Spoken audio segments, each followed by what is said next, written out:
মৰমৰ ছাত্ৰ ছাত্ৰীসকল 2025-26 বৰ্ষৰ হাইস্কুল শিক্ষান্ত পৰীক্ষাৰ গণিতৰ প্ৰশ্ন কাকতৰ MCQ আলোচনাৰ আজি 39 নম্বৰ প্ৰশ্নটি আলোচনাৰ কাৰণে লৈ আহিছোঁ। এটা ৰৈখিক বহুপদ px - qৰ শূন্য হ'ব। Option A -p/q, option B -q/p, option C q/p আৰু অপশ্যন D 0। এই প্ৰশ্নটিৰ আমি কিদৰে সমাধান কৰিম আমি সেই বিষয়ে এতিয়া আলোচনা কৰিম। তোমালোকে ইয়াৰ আগৰ ভিডিঅ'সমূহ প্লেলিষ্টত আপলোড কৰা আছে, তোমালোকে তাৰ পৰা চাই ল'বা। যদি কিবা ডাউট থাকে মোলৈ কমেণ্ট যোগে জনাবা। প্ৰতিটো প্ৰশ্নৰ কাৰণে একোটাকৈ সৰু সৰু ভিডিঅ' প্লেলিষ্টত আপলোড কৰি ৰখা হৈছে। ছাত্ৰ ছাত্ৰীসকল এতিয়া 39 নম্বৰ প্ৰশ্নটো আলোচনা কৰোঁ। এইটো তোমালোকৰ বহুপদ পাঠৰ প্ৰশ্ন। এইটো প্ৰশ্নৰ উপৰিও বহুপদ পাঠৰ আৰু কেইবাটাও প্ৰশ্ন আগৰ ভিডিঅ'ত আলোচনা কৰা হৈছে। এই প্ৰশ্নত দিয়া আছে বহুপদটো px - q। এতিয়া বহুপদটোৰ শূন্য নিৰ্ণয় কৰিব লাগে।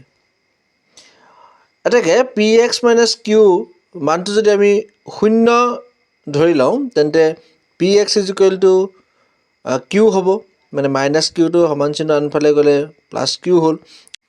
আকৌ xৰ লগত pটো পূৰণ হৈ আছে, আনফালে গ'লে হৰণ হ'ব। গতিকে উত্তৰটো আমি পাম x = q/p।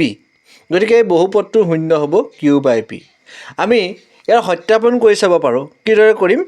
আমি বহুপদটোত xৰ সলনি q/p যদি আমি বহুৱাই চাওঁ তেন্তে আমি তাৰ উত্তৰটো পাম শূন্য।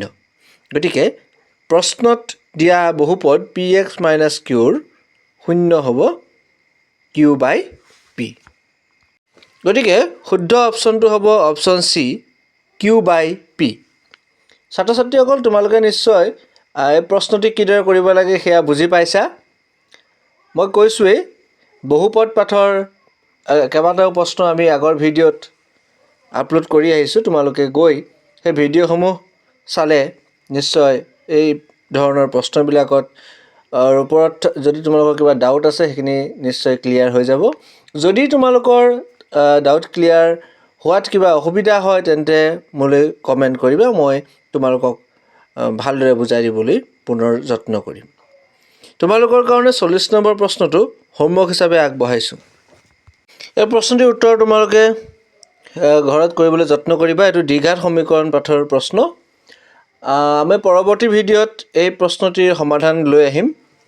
তেতিয়ালৈকে তোমালোকে এবাৰ নিজে যত্ন কৰা। ইয়াৰ উত্তৰ কি পোৱা কমেণ্ট যোগে জনাবা। মৰমৰ ছাত্ৰ ছাত্ৰীসকল তোমালোকে ইমান সময় ভিডিঅ'টি চোৱাৰ কাৰণে সকলোকে ধন্যবাদ জ্ঞাপন কৰিছোঁ। সকলোৰে উজ্জ্বল ভৱিষ্যত কামনা কৰিলোঁ। ধন্যবাদ।